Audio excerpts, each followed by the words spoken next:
കോഴിക്കോട് ജില്ലയുടെ കിഴക്കൻ മലയോര മേഖലയിൽ കാറ്റോടുകൂടിയ ശക്തമായ മഴ തുടരുകയാണ്. മിഥില ബാലൻ കോഴിക്കോട് നിന്ന് ചേരുന്നു. മിഥില, വലിയ മഴ അവിടെ പെയ്യുന്നുണ്ടെന്ന് മനസ്സിലാക്കുന്നുണ്ട്. എങ്ങനെയാണ് വിവരങ്ങൾ? മഴ തുടരുമെന്നാണോ കാലാവസ്ഥാ കേന്ദ്രത്തിന്റെ മുന്നറിയിപ്പ്?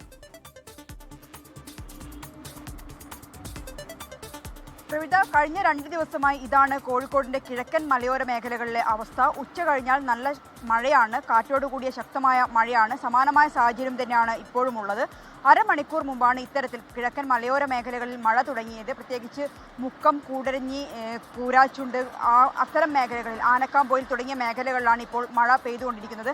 കഴിഞ്ഞ ദിവസം ഇത്തരത്തിൽ ശക്തമായ മഴയിൽ മലവെള്ളപ്പാച്ചിലുണ്ടായിരുന്നു.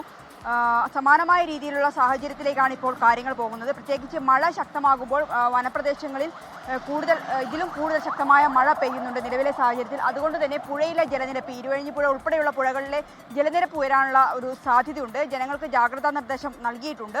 നിലവിൽ നഗരപ്രദേശങ്ങളിൽ ഇപ്പോൾ മൂടിക്കെട്ടിയ ഒരു അന്തരീക്ഷമാണുള്ളത്.